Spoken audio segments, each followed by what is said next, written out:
Class class 5। आज हमारे पास chapter number 3 exercise 3A page number 40 पे हमने प्रॉब्लम नंबर 2 को हमने डिस्कस करना है कि state whether the following statements are true और फॉल्स।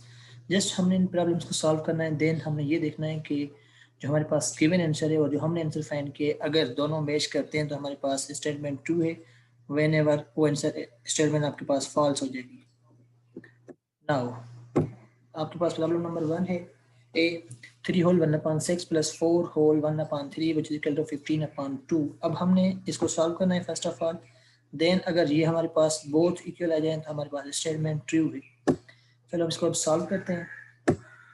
जब भी आपके पास कोई भी होल नंबर हो विद फ्रैक्शन तो हमने क्या करना है, उस होल नंबर को डिनोमिनेटर के साथ मल्टीप्लाई करके उसमें न्यूमरेटर को ऐड करके देन हम होल को डिनोमिनेटर में 6 होल डिनोमिनेटर ले आते हैं। ठीक है, अब इधर देखें आपके पास 3 होल 1/6 है। अब हमने क्या करना है 3 × 6 18, 18 + 1 19 डिवाइडिंग बाई 6, ये डिनोमिनेटर सेम ही होगा। अब एडिशन की sign same, 4 3 are 12 + 1 13 dividing by 3। अब हमने इसको तो सिंप्लीफाई कर लिया। अब ये भी हमारे पास इम्प्रॉपर फ्रैक्शन है और ये भी आपके पास इम्प्रॉपर फ्रैक्शन है। अब हम इसको फर्दर सॉल्व करेंगे। अब हमने 6 और 3 की एलसीएम फाइंड कर ली। एलसीएम ने आपने ऑलरेडी डिस्कस कर ली है। सो 3 और 6 की एलसीएम आपके पास 6। अब 6 की टेबल 6 पे 1 टाइम 1 6 are 6। अब 1 को हमने इस न्यूमरेटर के साथ मल्टीप्लाई फॉर्म में लिख लिया। एडिशन की साइन सेम, 3 की टेबल 6 पे 2 टाइम 2 को हमने सेकेंड न्यूमरेटर के साथ हमने मल्टीप्लाई फॉर्म में लिख लिया। नेक्स्ट अब हम क्या करते हैं, अब हम इनको सिंप्लीफाई करेंगे। 1 19 are 19 plus 2 13 are 26 dividing by 6। अब 19 + 26 45 डिवाइडिंग बाई 6। अब 45 डिवाइडिंग बाई 6। अब हम इसको करेंगे सिंप्लीफाई। अब हमने क्या किया, 3 के साथ डिनोमिनेटर को डिवाइड किया तो 3 2s are 6।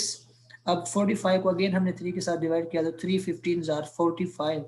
सो 15/2 और ये 15/2 बोथ आर सेम, इसलिए हमारे पास ये जो आपके पास स्टेटमेंट आपके पास ए है वो आपके पास ट्रू होगी। नाउ नेक्स्ट प्रॉब्लम में हम चलते हैं। आपके पास है 8/13 - 4/39 which equals to 20/39। अब हम इसको चेक करेंगे फॉल्स है ट्रू है। सॉल्व करेंगे। सबसे पहले हमने 13 और 39 की एलसीएम फाइंड की। अब 13 और 39 की एलसीएम आपके पास एलसीएम ये आपके पास लीस्ट कॉमन मल्टीपल हो, मतलब कोई ऐसा कॉमन नंबर जिसको दोनों डिनोमिनेटर्स डिवाइड करें। अब 39 एक ऐसा कॉमन नंबर है जिसपे 13 की टेबल भी इजीली लग जाती है और 39 की भी। ओके, अब हमने 39 पे 13 की टेबल 3 13 are 39, 3 को फर्स्ट न्यूमरेटर के साथ हमने मल्टीप्लाई फॉर्म में लिखा, माइनस की साइन सेम। अब 39 की टेबल 39 पे 1 टाइम 1 को हमने न्यूमरेटर के साथ मल्टीप्लाई फॉर्म में लिख लिया। अब हम करेंगे simplify. 3 8s are 24, 3 8s are 24 minus 1 4s are 4 dividing by 39। अब 24 minus 4 dividing by 39, 24 में से हमने -4 किया तो आपके पास 20 आ गए और डिवाइडिंग बाय 39 सेम। अब ये जो आपके पास गिवन में था 29 20/39 है और जो हमने सॉल्व किया वो भी आपके पास 20/39 है, इसलिए इधर भी आपके पास जो ऑप्शन है वो ट्रू है। नाउ नेक्स्ट हमारे पास है C option, 12/7 - 3/51 which is equals to 9/17। सबसे पहले हमने ये देखना है कि एक तो हमारे पास ये फर्स्ट फ्रैक्शन इम्प्रॉपर है और ये आपके पास प्रॉपर है। अब हम इसको करेंगे सॉल्व। सबसे पहले हमने 7 और 51 की एलसीएम फाइंड कर ली। 7 और 51 की एलसीएम आपके पास 357 है। अगर दोनों नंबर्स डिफरेंट है तो हम इन दोनों को आपस में मल्टीप्लाई करके उसको भी एलसीएम लिख सकते हैं। ठीक है, अब ये दोनों नंबर डिफरेंट थे तो हमने 7 को 51 के साथ मल्टीप्लाई किया, हमारे पास 357 आया। अब 7 की टेबल 357 पे 51 टाइम 51 को हमने इस 12 के साथ हमने मल्टीप्लाई किया, मल्टीप्लाई फॉर्म में लिखा। नाउ माइनस की साइन सेम, 51 की टेबल 357 पे 7 टाइम 7 को हम इस न्यूमरेटर के साथ हमने मल्टीप्लाई फॉर्म में लिख लिया। अब नेक्स्ट हम सिंप्लीफाई करेंगे। 51 को 12 के साथ मल्टीप्लाई करेंगे तो हमारे पास 612 आ गया और minus same 3 7s are 21 dividing by 357। अब हम सिंप्लीफाई करेंगे 612 - 21 which is equal to 595 dividing by 357। अब ये जो आपके पास आंसर है और ये दोनों इक्वल नहीं है सो इसलिए आपके पास इधर ऑप्शन में फॉल्स आएगा, ठीक है। नेक्स्ट आपके पास ऑप्शन डी है कि 1/2 + 1/3 + 1/4 विच इक्वल टू 13/12। वही सेम प्रोसेस, हमने जब भी आपके पास फ्रैक्शंस हो तो हमने एलसीएम फाइंड करनी है। चलो हम एलसीएम को फाइंड कर लेते हैं। फर्स्ट ऑफ ऑल हमने क्या किया, 2, 3, 4। अब इन में से कोई एक ऐसा कॉमन नंबर हो जिस पे 2 की टेबल पे इजीली डिवाइड कर सके और 3 और 4 इजीली उसको डिवाइड करें। तो हमारे पास, हमें पता है कि 2, 3 और 4 के हमने एलसीएम फाइंड किया तो हमारे पास 12 आ गई। अब 2 की टेबल 12 पे 6 टाइम 6 2s are 12, 6 को हमने इस न्यूमरेटर के साथ मल्टीप्लाई फॉर्म में लिख लिया। अगेन 3 की टेबल 12 पे 4 टाइम, 4 को इस सेकंड न्यूमरेटर के साथ हमने मल्टीप्लाई फॉर्म में लिखा एंड 4 की टेबल 12 पे 3 टाइम। सो हमने 3 को इसके साथ मल्टीप्लाई फॉर्म में लिखा। नाउ नेक्स्ट, अब हमने इनको सिंप्लीफाई करना है। 6 1s are 6 + 4 1s are 4 + 3 1s are 3 dividing by 12। जब हम 6 + 4 + 3 को ऐड करेंगे तो हमारे पास 13 डिवाइडिंग बाय 12 आ जाएगा। ये जो आपके पास आंसर है और ये दोनों सेम है, तो इसलिए आपके पास इधर ट्रू होगा।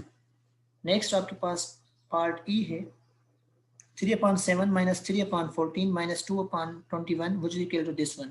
अब हमने इस पोर्शन को सॉल्व करना है। अगर दोनों आंसर सेम आ जाए तो ट्रू, अगर सेम नहीं आते तो फॉल्स। चलो हम इसको सॉल्व कर लेते हैं। सबसे पहले हमने 7, 14 और 21 के एलसीएम फाइंड किया, हमारे पास 42। अब 7 की टेबल 42 पे 6 टाइम 6 7s are 42। सो 6 को हमने फर्स्ट न्यूमरेटर के साथ मल्टीप्लाई फॉर्म में लिखा माइनस सेम 14 की टेबल 42 पे 3 टाइम 3 को हमने 3 के साथ मल्टीप्लाई फॉर्म में लिखा। 21 की टेबल 42 पे 2 टाइम 2 को हमने सेकंड थर्ड न्यूमरेटर के साथ हमने मल्टीप्लाई फॉर्म में लिखा। अब हम क्या करेंगे, इनको सिंप्लीफाई करेंगे। 6 3s are 18 - 3 3s are 9 - 2 2s are 4। अब 18 पॉजिटिव के हैं, -9 और -4 आपके पास नेगेटिव के हैं, तो 18 पॉजिटिव सेम, -9 और -4 -13 हो गए डिवाइडिंग बाय 42 सेम। अब 18 में से -13 को हमने सब्ट्रैक्ट किया तो आपके पास 5 आ गए डिवाइडिंग बाय 42। अब 5/21 which is not equal to 5/42। So आपके पास ये ऑप्शन है, ये इधर आपके पास फॉल्स हो जाएगा। नाउ नेक्स्ट हमारे पास है क्वेश्चन नंबर 4। जो इससे पहले क्वेश्चन नंबर 3 है वो आपके लिए होमवर्क होगा। आपने उनको वही सेम प्रोसेस है कि आपने सॉल्व करके जस्ट उधर ऑप्शन को सिलेक्ट करना है कि ट्रू कौन सा ऑप्शन है आपके पास सही है। ये आपकी कॉपी पे पेज नंबर 40 पे ऑलरेडी मेंशन है, आप उनको सॉल्व कर लेना। नाउ अब हमने जाना है क्वेश्चन नंबर 4 पे। At the following part A है आपके पास 1/5 + 3/20। अब हमने इसको सॉल्व किया है। इसके एलसीएम हमने फाइंड की 20, 5 की टेबल 20 पे 4 टाइम 4 को 1 के साथ मल्टीप्लाई फॉर्म में लिखा। 20 की टेबल 20 पे 1 टाइम 1 को इसके साथ मल्टीप्लाई फॉर्म में लिखा। नाउ 4 × 1 4 + 1 × 3 3।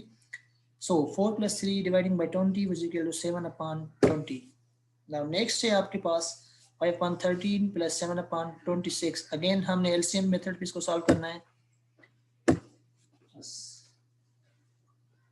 नाउ अब हमारे पास क्या है, 5/13 + 7/26। अब हमने सबसे पहले एलसीएम को फाइंड करनी है। 13 और 26 की एलसीएम आपके पास 26 है। 13 की टेबल 26 पे 2 टाइम 2 को 5 के साथ मल्टीप्लाई फॉर्म में लिख लिया, प्लस 26 की टेबल 26 पे 1 टाइम। अब जो 1 है हमने 1 को 7 के साथ मल्टीप्लाई फॉर्म में लिख लिया। अब हमने क्या करना है, इन दोनों को सिंप्लीफाई करना है। 2 5s are 10 + 1 7s are 7 dividing by 26 same. Now 10 + 7 17 dividing by 26। ये आपके पास प्रॉब्लम, ये आपके पास फाइनल आंसर है। नाउ आपके पास पार्ट सी है 2 होल 3/7 + 4 होल 4/21। सबसे पहले हमने मिक्स फ्रैक्शन को चेंज करना है इम्प्रॉपर फ्रैक्शन में, देन हम इसको सॉल्व करेंगे। वही सेम प्रोसेस, जब भी आपके पास मिक्स फ्रैक्शन हो तो आपने क्या करना है, होल नंबर को आपने डिनोमिनेटर के साथ मल्टीप्लाई करके देन न्यूमरेटर के साथ ऐड करना है। 2 7s are 14 + 3 17/7 plus 4 21s are 84 plus 4 88 dividing by 21। अब हमने 7 और 21 की एलसीएम फाइंड कर ली, वो आपके पास है 21। अब 7 की टेबल 21 पे 3 टाइम 3 7 3 × 17 हमने फॉर्म लिख लिया, प्लस साइन सेम 21 की टेबल 21 पे 1 टाइम 1 को हमने 88 के साथ मल्टीप्लाई करके लिख लिया। Now 3 17s are 51 plus 188 188s are 88 dividing by 21। 51 plus 88 which is equal to 139 dividing by 21। अब ये आपके पास आंसर है, ये इम्प्रॉपर फ्रैक्शन है। ठीक है, अब हम आगे चलेंगे होमवर्क की तरफ। आपके पास होमवर्क है एक्सरसाइज 3A क्वेश्चन नंबर 3। इंशाल्लाह ये मंडे को हम आप सॉल्व कर लेना, मंडे को हम इस पे आगे जाके डिस्कस करेंगे क्वेश्चन नंबर 5 को। Thank you so much.